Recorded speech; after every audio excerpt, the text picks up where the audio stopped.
le théâtre, les arts en général nourrissent l'imaginaire et sont des antidotes incroyables pour tout ce qui nous arrive en ce moment, par exemple.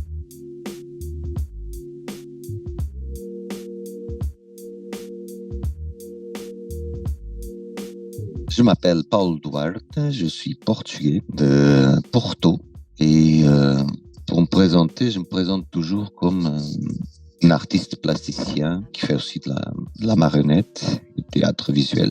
Donc je viens d'une double formation en art plastique après à l'école de Charleville, à l'ESNAM. C'était du théâtre aussi que lit beaucoup les arts plastiques et le théâtre. Donc la marionnette, m'a paru comme une évidence. Après voilà, on fait un drôle de théâtre un peu étrange ou plutôt visuel.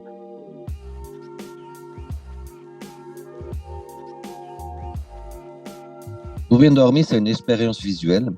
Donc, c'est pas un récit linéaire, hein, c'est une expérience visuelle sur la thématique de la peur, l'obscurité, les peurs enfantines et cette fascination que nous provoquent toujours ces êtres étranges et ces ombres étranges qu'on garde depuis notre enfance. Donc là, c'est un spectacle dirigé pour des enfants qui le fait vivre sur le plateau ces expériences d'une façon jubilatoire et joyeuse. Donc, c'est affronter les peurs d'une façon de jouer avec les peurs. C'est ça la thématique centrale de la pièce.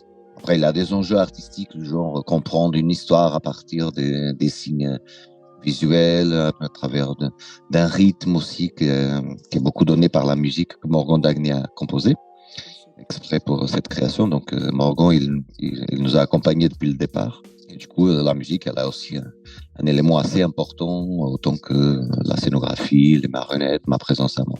Mais c'est une expérience visuelle.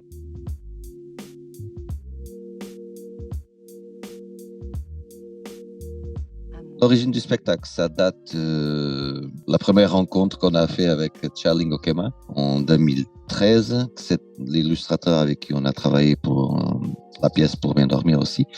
Mais avant, on a fait une adaptation d'un livre graphique qu'il avait dessiné. Et du coup, de cette rencontre, donc on a adapté son livre et tout ça, et on l'a rencontré parce qu'on l'avait invité pour la première. Donc tout ça en 2013. Donc c'est bien passé la rencontre. Et quelques années après, il m'a envoyé des dessins. Ce sont des personnages qui sont assez présents dans Pour bien dormir. Donc il m'a envoyé des dessins en disant j'ai fait ces dessins. C'est quelqu'un qui est assez boulimique de dessins. Il a toujours 10 000 cahiers très bien rangés dans ses poches. Il a des multiples poches dans ses vestes. C'est assez étonnant comme personnage. Et du coup, il m'a envoyé ces personnages en noir et blanc en me disant j'ai pas d'idée pour faire un livre avec ça, si tu veux faire un spectacle tu pourras. Donc il savait que ces personnages avaient un potentiel, il le voyait comme ça, mais il n'avait pas une idée on va dire dramaturgique pour faire une histoire en livre. Moi j'ai gardé ces dessins un peu de temps, j'étais en train de faire une autre pièce pour tout public adulte, et quand j'ai fini, donc j'ai regardé ces personnages, je dis c'est peut-être le moment aussi de faire. J'avais un deuxième enfant en bas âge, donc c'est toujours assez motivant. Et alors, je l'ai proposé à Chaling de faire la pièce avec moi. Pas seulement, on voit les personnages, c'est pas adapté à un livre, c'est travailler avec un illustrateur, voir comment un illustrateur pense la dramaturgie ou l'évolution de l'histoire, la relation des histoires, en sachant que c'est un illustrateur qui fait des livres que visuels, il a très très peu de texte. Et donc, je voulais avoir aussi ce défi. C'est une création pandémique, donc elle a été faite pendant Covid. Du coup, beaucoup de résidences, on a pu faire les résidences de création, mais beaucoup de résidences ont été un peu chamboulées par la situation, notamment Charling, il est d'Amsterdam, donc il a eu certaines résidences qui ne pouvaient pas venir. Donc la collaboration a été faite beaucoup au début et à la fin. Dans cette partie intermédiaire, on crée les définitions de personnages, les techniques et tout ça. On a fait plutôt dans l'équipe ici en France. L'origine, c'est ça, c'est la rencontre avec Charling, c'est cet envoi postal à l'ancienne de dessin de personnages.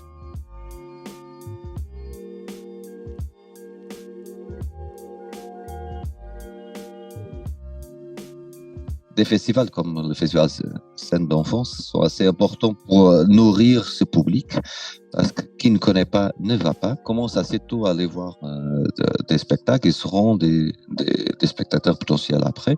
Et ça, je dis pas ça pour la survie du métier, mais c'est plutôt parce que le théâtre, les arts en général nourrissent l'imaginaire et sont des antidotes incroyables pour tout ce qui nous arrive en ce moment, par exemple. Ce sont des actions de lien social, ce sont des actions d'épanouissement, d'ouvrir des imaginaires, donc c'est assez important.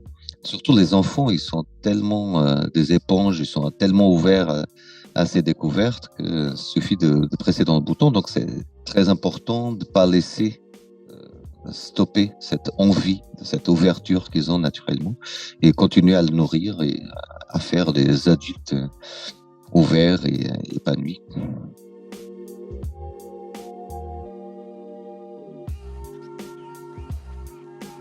Ça m'évoque quoi le théâtre dans les vignes? Bon, déjà le nom, vu que je suis un amateur de ce breuvage magnifique, avec modération bien sûr. Ça m'évoque un espace agricole, campagne, mais je connais pas, donc ça m'évoque un travail social aussi, avec les gens du coin, de rassembler les personnes qui sont plus séparées que dans les villes, par exemple. Ça m'évoque le soleil, la belle lumière et sûrement un ancien chai. Et après, c'est intéressant, par exemple, tout ça que tu proposes, des interviews, avec la radio et tout ça. Je sens qu'il y a un effort de passer l'information, de rassembler, de travailler pas seulement dans la diffusion pure, comme on peut voir dans beaucoup de théâtres qui viennent. On arrive, on joue, on part. Non, là, il y a quelque chose de... J'imagine que vous faites beaucoup de rencontres bord plateau.